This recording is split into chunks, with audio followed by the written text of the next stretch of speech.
With the recent Nintendo Direct drought only being ended with a mini Direct, I thought I would take this opportunity to look through all the leaks and rumours which I've heard recently and interested us, and to see what they say. So let's start the video.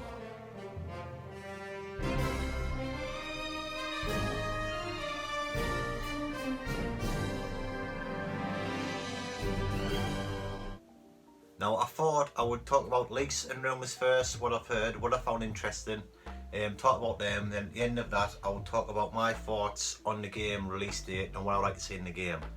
But before I start that, I'd like to let you know that I do stream twice a week over on Twitch, over at twitch.tv/ageofnerd, link is in the description below. I've just currently started a new playthrough, Breath of the Wild. I'm doing a free heart, no armour, master mode challenge. And with the current situation that's going on in the world right now, I'm actually doing daily streams as well on an afternoon.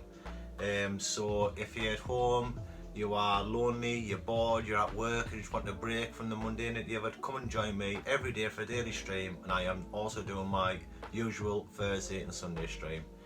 So if that interests you, please come on by and hang out, talk about anything I talk about in this video or anything nerdy at all. So yeah, let's get started. So I'm going to start with the only confirmed bit of news that we do know, confirmed by Nintendo, and that is that they're going to be using the same overworld map as they did in the first game. I think this is a sensible idea. The map is huge, and they can always just add to it, add entrances to dungeons or whatever they want to do, rebuild cities, rebuild towns, just move forward a little bit, and they can just, yeah, they've got a dead space from Breath of the Wild. It was just all wild and open. They can start rebuilding that now. And just, I'd love to see, and like everyone would love to see, this world to start to be rebuilt again. So I think that is a really good idea from them. Some people might say it's a cop-out, but I don't. I think the world is that big and vast, and there's so much underexplored by that many people that you could play the game over and over again. Like I said, I've started again myself, and I'm still finding things now. I'm on my third playthrough of the game, and I'm still finding things now which I have never seen the first 2 times round. Now this set of rumours is from the end of January, starting to February, and basically the first one is that Zelda is going to be a playable character. Now, a lot of these rumours which I have picked, I've got 2 different sets of rumours I'm going to talk about now. Both of them I've picked them because they are plausible to me, and I like the plausible, you know what I mean? You got to pick things what you think's going to be right. And now everyone seems to be wanting this. It's one of the biggest rumours that goes around. Everyone seems to talk about it. They want to be able to play Zelda. So I think Nintendo do listen to fans, and I do think that that could be plausible. Now the league went on to say that it'll just be sections of the game. Link will be the playable character, the main protagonist, but you will have sections where you get to play as Zelda, which again does sound plausible. We've done this in past games where you get to control over characters while you're in certain dungeons. So it does sound to me that this is a very plausible option, and again probably one I will welcome just for a bit of change. I do want Link to be the main character. I am a very die-hard Zelda fan. I do believe that Link should be the main character for all the games. But I do like the option of playing as other characters. You know what I mean? I want to be able to play a full Zelda game as Link with options, if you know what I mean, which I will get into later. The leak then went on to say that there will be standalone DLC focusing just on Zelda, which again I think is a really good idea. So for the people who want to play Link all the way through, you can do, but then there's optional DLC to play parts as Zelda, either that be parts of the game you've already played as Zelda, different storylines that's going on at the same time, or just a whole new storyline after the original game. But again, it's just, these are leaks and rumours, so we'll see what comes along from Nintendo. The next thing in this first batch of rumours is a redesigned climbing mechanic, which again I do fully believe could be plausible. It said it was going to focus more on timing and balance, so you can imagine that when you climb, maybe a little bit going left and right, you've got to hit in the middle to get a good jump or a climb, and then you balance, so if you lose balance you'll fall further down.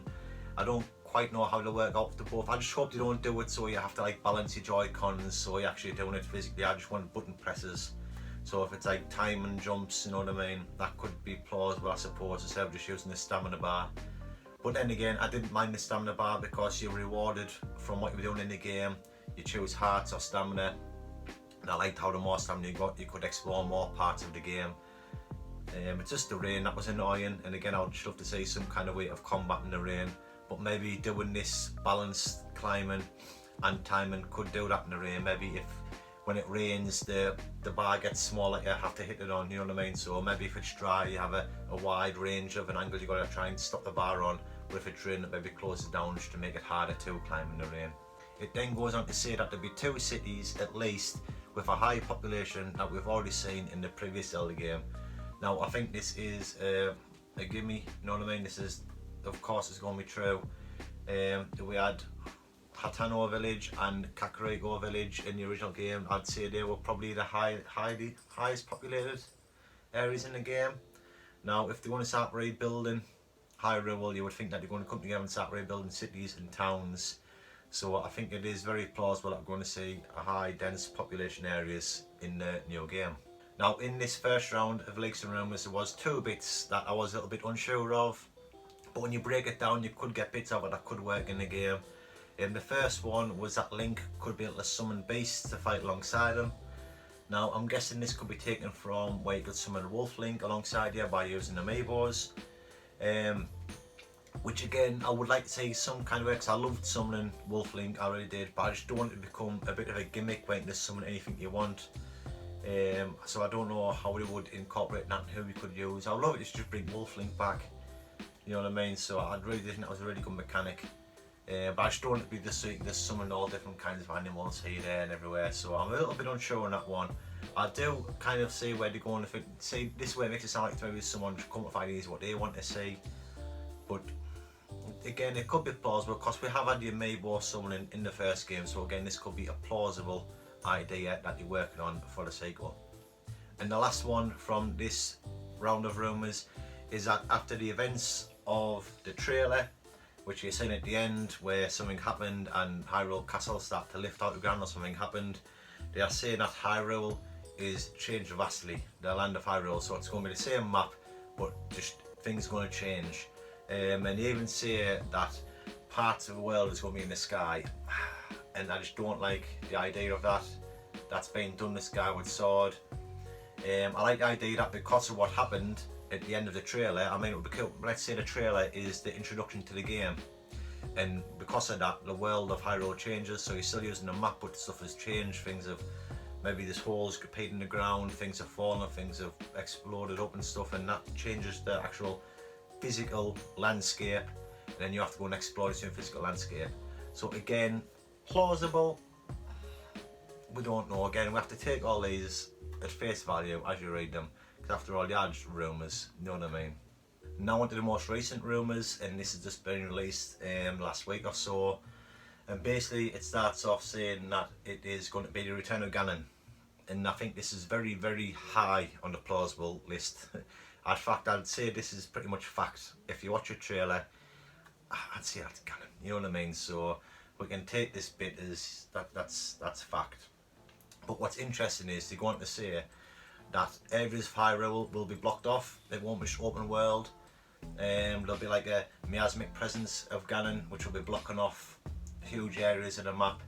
And you have to go and clean these areas out. It'll be like Twilight Princess, when you're going to have to clear the twilight from areas. So let's say you start the game and you can't search areas until you've cleared the area out of Ganon's presence. It'll be just like his malice everywhere like that.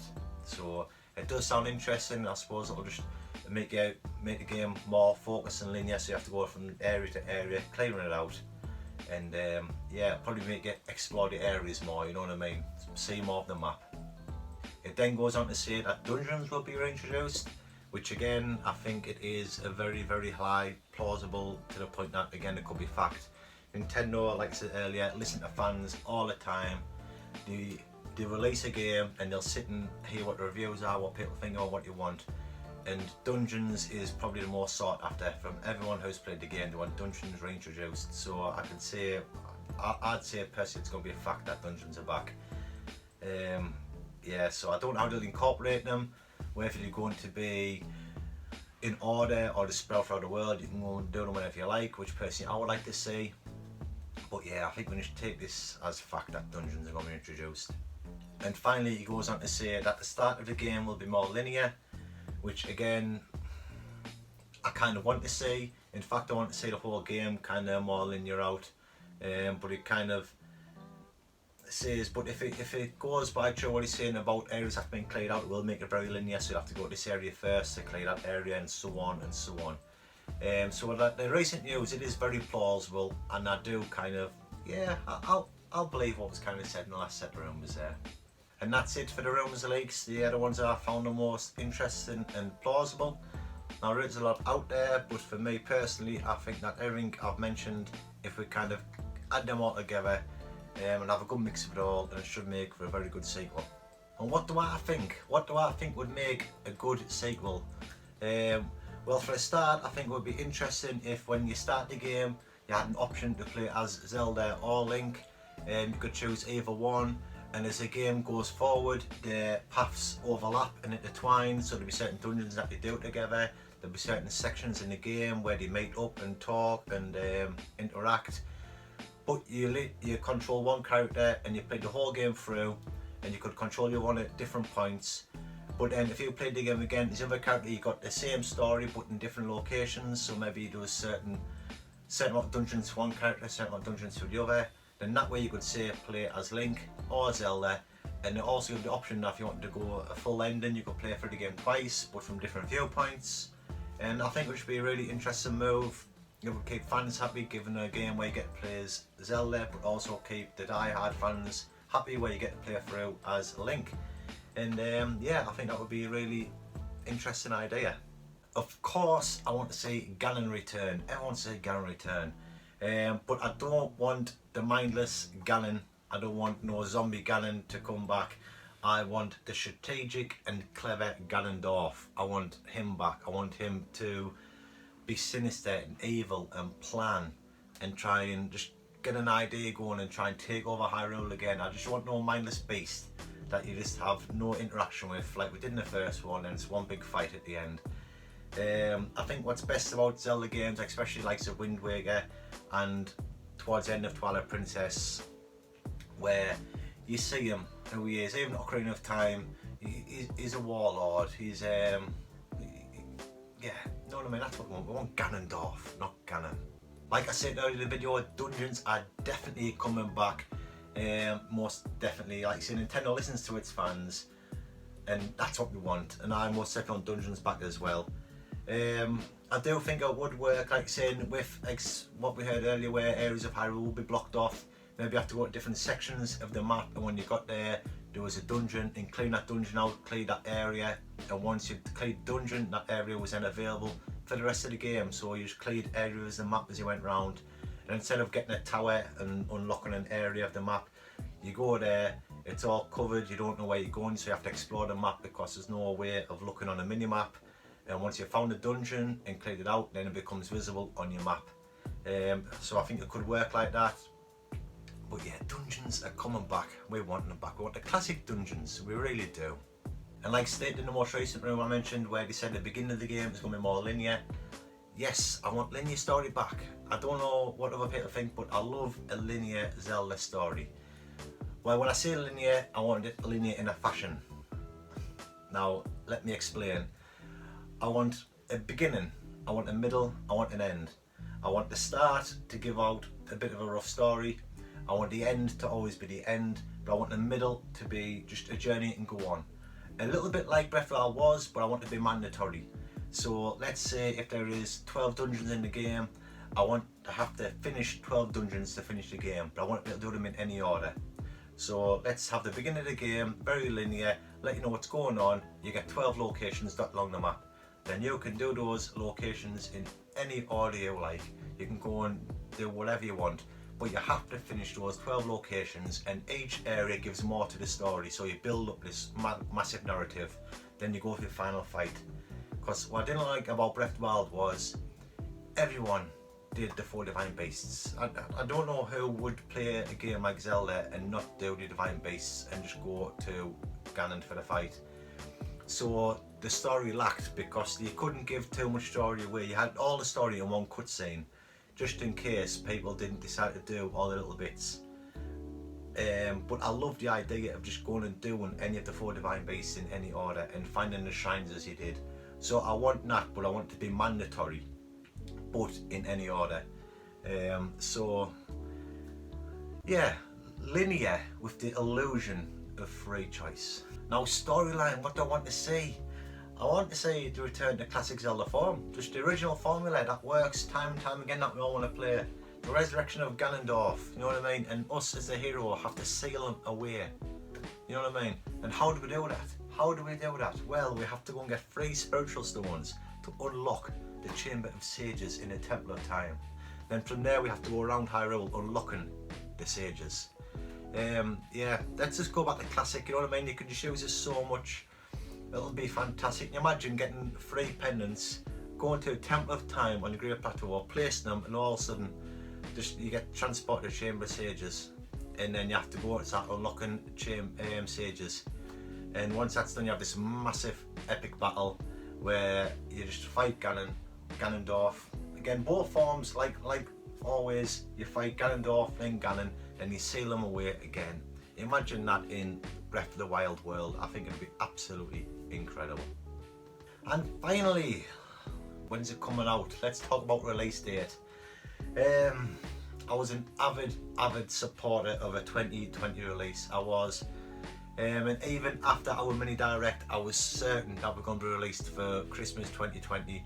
I thought, you're not giving us any news because they're going to hit us with a big reveal. I was dead set on an E3 reveal of a Mario sequel, maybe even a Mario Sunshine sequel, something like that, because we had teased about Mario Sunshine before, and I was just thinking we're going to get this big reveal of a Mario Sunshine 2 sequel, and everyone's going crazy. And at the end of the little E3 direct, oh, and also we've got this for you. Boom, gameplay, name, release date, Christmas 2020, Zelda Breath of the Wild 2. Boom, internet goes crazy, meltdown. And that's what I thought, until recently I've just heard there was massive rumours going around that Nintendo are going to release all the Mario games this year, 2020, because they are celebrating the 35th anniversary of Mario. And there is talk of all the 3D Mario games getting remade and released on Switch. So because that is Mario 64, Sunshine, Galaxy 1 and 2. Yeah, and there are a lot of people, it's getting traction, so it does sound plausible. And if that's the case, I don't think they'll release that the same year as Zelda, because if they're doing that for Zelda on the 35th anniversary, that means next year is Zelda's 35th anniversary. So I do think it could be possible that they're going to push it back and wait next year. So I do think we might get a trailer again at E3. I think that's the next time I'm going to hear anything, to be honest, and I don't think we're going to get the news I was hoping for. But then again, if it is, I think it's about February time, the anniversary. So if they do release, it could be beginning again, like a March release like they did. So yeah, I'm a little bit up in the air. It took the wind out of this. I was, even after the mini direct, it pushed me even more, and I was thinking, this is it, we're going to get Zelda this year. With no Christmas release yet, they're going to drop us with a Zelda, but no, I think you're going to hit us with a Mario release for Christmas release, and I think Zelda will be pushed back, sadly, to 2021. And that is it. I hope you all enjoyed the video. If you liked it, please hammer that like button, and also please subscribe if you haven't done so already. And like I said earlier, I do stream twice a week over on Twitch, over at twitch.tv/ageofnerd. Link is in the description below. And currently I am doing daily streams for the foreseeable future until the UK comes out of lockdown. So again, if you want to come and join me, talk about anything else about in this video, please come over and join me on Twitch. And that is it. I shall see you all in the next video.